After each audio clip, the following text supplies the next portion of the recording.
This is the Big O Show. This is the Big O Show.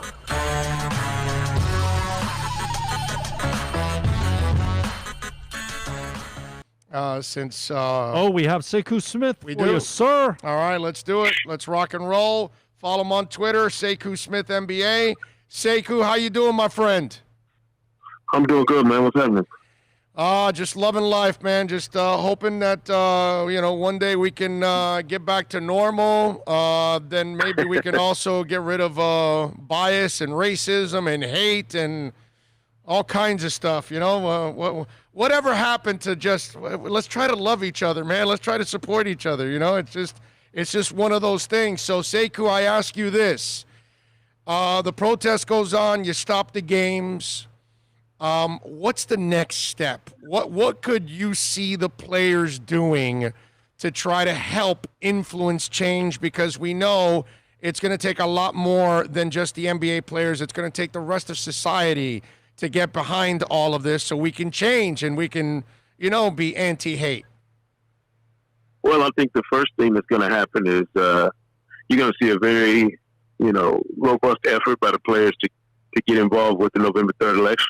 The voter suppression issue is one that's on their minds, and they want to be, instigators in terms of getting people out to vote and making sure that everybody participates in it. You've heard some of the leaders of the players talk about this being, the most consequential election of their lifetimes, which I think we say that every 4 years, but this is one that certainly rings true for them, and I think that's where you'll see the next big emphasis in terms of what do they want to do that's concrete, in terms of changes. But that was a huge part of why they shut it down the other night. They wanted to see some sort of systemic change that they could put their hand on. And I think that's it in terms of the next big event that would allow them to have some influence. I was thinking about this because obviously when you stop the games, you pressure the owners, you pressure the TV companies, and sponsors are not getting what they need. So then there's a trickle-down effect to all of this. But it doesn't get to the police departments. And I was thinking about this. You're the NBA. You got 30 arenas. There's a lot of cops that work those arenas. Maybe if the NBA said, we're no longer hiring the local police force anymore until systemic changes have been made to the way they police.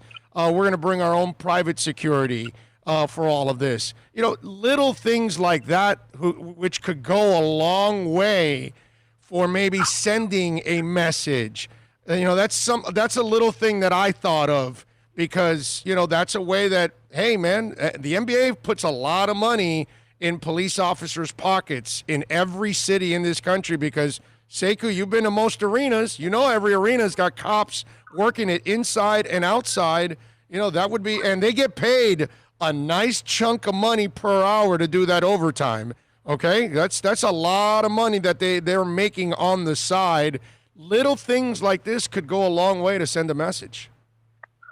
Yeah, but wouldn't that be as wrong-headed as anybody kind of casting a wide net on an entire industry or entire group? True. Without really taking into account that, the officers that they see in those arenas are the guys they see every night. At least 41 nights a year when they're going in and out of those buildings. So they're going to know those guys, and I doubt that any player will want to hurt, any of those but wait a minute, people. aren't we doing that to black people as it is? Period. Every day of our lives. Yeah, that's what I'm saying. And so why would you go back and do the same thing to some other group of people that you're kind of throwing into a wide bucket? I think there are ways you could go about systemic issues a lot smarter and a lot more strategic. And I don't think this is about retribution or firing back at somebody or making somebody else pay for, somebody else's transgression. This is just about, there's some things that you got to look at and say to yourself, does this make sense to me as a human being?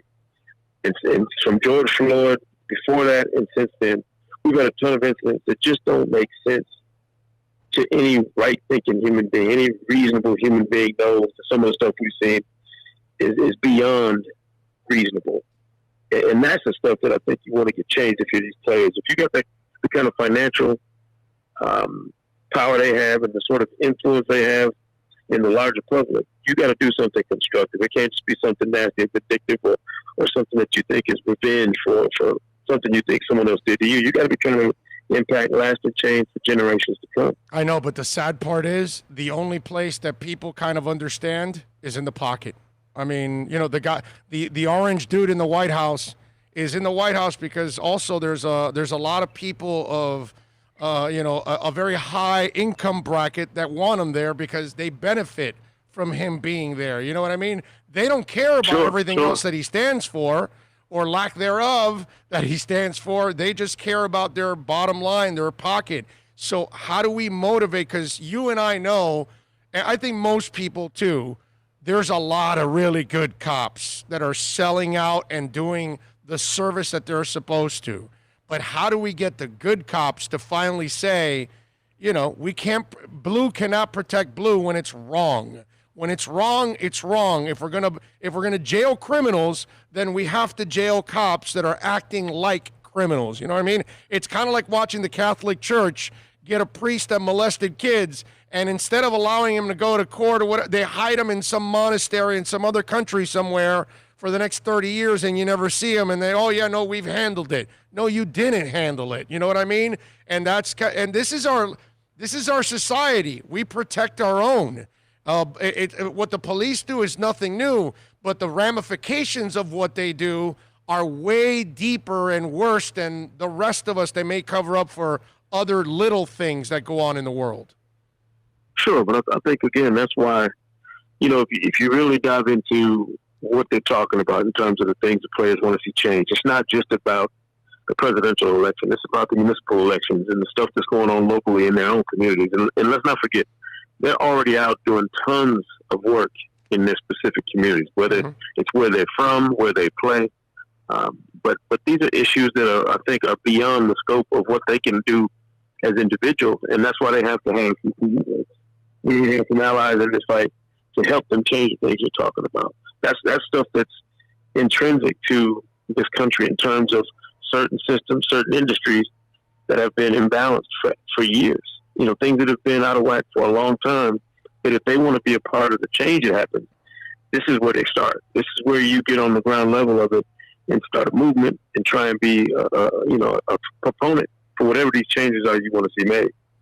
So what'd you think of Jared Kushner? And for those of you that don't know what Jared Kushner said about NBA players, the White House advisor said if LeBron James reached out to the White House or we reach out to him, we're happy to talk to him and say, look, let's both agree on what we want to accomplish and let's come up with a common pathway to get there. But being angry and brooding, you're not going to solve any problems. I love how they because of course black people shouldn't be angry about what's going on. That is just fantastic. I'm just wondering, what did you think about those comments? Well, first, I mean, clearly there are no mirrors in the White House these days, because that's a rhetorical statement that you probably need to be examining yourself if you're the guy who said it. And, you know, I think the smart thing that LeBron James and other guys are doing is ignoring, you know, the kind of talking points that they're seeing out there. And like, why would you entertain foolishness from somebody like that who has no idea what he's talking about? Anybody suggesting that these players are taking a day off, you know, it's so disingenuous and really a slap in the face to guys who didn't have to go back to work. They could have done the same thing a lot of other people have done, which is looked at the health and safety concerns going on around this country and said, you know what, it's not worth the risk for us to put our health and our safety and potentially our lives on the line to go play a game to entertain millions of people. Yeah. Just so you can, you know, say you did it. So I think you have to consider the source on a lot of things that are being said right now, and remember that we're in the midst of a global pandemic and economic cratering, you know, around the globe, and some tumultuous times leading up to Election Day that I think are only going to get more and more stressful for a lot of people. Yeah, and by the way, their job is not during the game and just practice.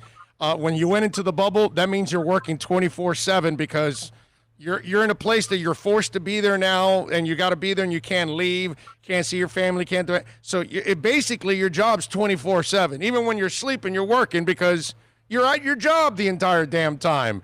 So even if they they're living and breathing it every moment. Every moment they're living and breathing. That's why you see some of the stress on these guys. To be down there since July, to not be around friends, family, loved ones, not having kind of freedom you used to have it. If you don't think that affects you guys, and I don't care how much money you make or what your status is, when you are dropped into adverse conditions, it's going to affect you. And I think it took a big man in Paul George to talk about that the other night.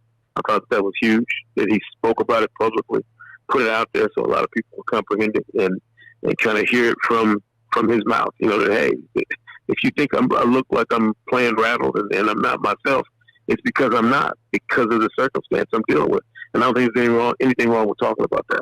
Yeah, no, I'm with you there. Sekou Smith, of course, from NBA TV and NBA.com. You can follow him on Twitter like I and so many others do at Sekou Smith NBA. All right, Sekou, let's talk about the really important stuff, the Miami Heat. Now, and by the way, this whole thing was a break for the Heat because this gave Jimmy Butler 3 more days. He'll end up getting a week with that shoulder. Having said that, we all expect Milwaukee to finish out the Magic and move on. Milwaukee's the worst team in defending the three. Miami is one of the best teams in shooting that three-pointer. They have played well in this bubble-like atmosphere. I got to tell you, Sekou, I'm starting to drink the Kool-Aid. I didn't think they could beat Milwaukee. Listen, you and I have been covering this league for a long time. I put very little weight on what happens in the regular season compared to the postseason. But the way things are set up, because, in boxing they say, matchups make up the fight, that if you have two guys of two different styles, it's going to make it one hell of a fight. This is a team of these are teams of two different styles. I'm starting to think that if Milwaukee doesn't defend that three well and Miami is shooting that three well, Miami has a legitimate shot in this series. Yeah, I don't think they've done anything so far in the bubble to make you think otherwise. I don't think Milwaukee has done anything to convince you that they're not going to be vulnerable against a team that plays the way that the Heat plays. The real guy, who's to me the X factor in that series, would be Bam Adebayo. If he can hold it down, around the rim on both ends of the floor and continue to play at the elite level that we've seen from him, then it becomes a far more interesting series. The Heat has an assortment of wing players that I think make life really hard on the Bucks. Their number 2 guy, Chris Middleton, is going to have a staunch defender on him, whether it's Jay Crowder, Jimmy Butler, Andre Iguodala, somebody that can make his night a lot longer. It puts a ton of pressure on Giannis and Brook Lopez and some of those other guys, Eric Bledsoe, to play at a really high level. You know what you're getting from Giannis, but it's the rest of those guys. That's the question about the Bucks. Can they show up in the playoffs and play at that high level? So, yeah, if I'm the Heat, I'm feeling good about my chance against anybody. I know Jimmy Butler's been talking about it, and we kind of laughed at him, when they first got to Orlando, when he said he felt like they could win it all. But if you don't have that kind of confidence going into this thing, what's the point of showing up? You have to go down there, be confident in the group of guys you show up with, and then be sound in your game plan. I think the Heat have done that thus far. Indiana is not a bad team. I know they swept them, and Nate McMillan got fired, but that's a team that's dealing with injuries, that certainly affected their opportunity to play better in that series. Miami's good, man. They've been good all year, and if anybody thinks they're not a threat to the Bucks, they haven't been paying attention. And because of the guys you just mentioned, Crowder and Iguodala and some of the other guys that they have, Bam's going to have a little help along the way as he's trying to deal with the Greek Freak, because we all know it's impossible to stop the guy. He's so freaking talented, but you're going to have to kind of alter what he does. And this is the kind of team, I know they're not big on double teaming. They've never been like that from the Riley days, and Spo's kind of that guy too. But I think there'll be a little help defense in this case, because this is the kind of team that you kind of want to pressure everybody else to beat you, isn't it?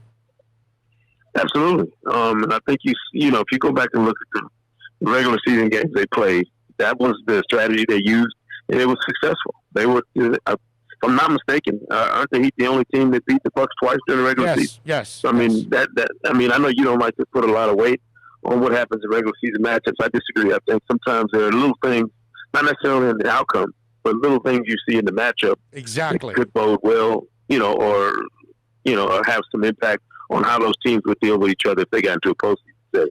Yeah, no, that's actually what I'm noticing in this one. That I'm like, as much as I don't like to put a lot of weight in the regular season to the postseason, that matchup problem there, and it's not like, you know how it is, Sekou. If you've sucked all year at defending the three, you're not all of a sudden going to become great at defending the three. That's just not going to happen from one series to another when you have not been that the entire year, correct? It's not even a point of emphasis for the Bucks. I mean, it's something that that's right. that they don't even bother with. And that's the good thing. They're a team that could be vulnerable, like we saw last year against Toronto, because Mike Budenholzer, for as great a coach as he is, he's going to stick to what he knows, what's gotten him to this point. So you don't have to worry about him scrapping whatever his game plan is and trying to do something totally different. So there's a level of preparation that you'll have for a team like the Bucks that I thought it bit him last year against Toronto, and certainly could be the same sort of thing that gets them in trouble this time around. If they're not shooting it well, if they're not flowing on offense, and Giannis doesn't have really good scoring support, they're a team you could beat. There's no reason I think it's going to be Clippers-Lakers. You're still feeling that way, I would imagine. Yeah, there hasn't been anybody in the West, even with Donovan Mitchell playing as well as he has, in Utah looking a lot better than some people thought. It's still hard for me to fathom anybody else knocking the Lakers and the Clippers out of that Western Conference Finals matchup that we've all been talking about. And once they get there, I think it's a toss-up. I think either one of those teams could win that series. It's going to depend on, does Paul George show up and play like the Paul George we saw the other night, or does he play like the guy who was lost for 3 straight games in that series? You're talking about 4 of the elite players in the league matching up potentially in that series, and obviously they got work to do to get there. But just forecasting, if they were to match up, whose 2 guys have a stronger will and could perform better than the other 2 guys, and that's going to determine that series.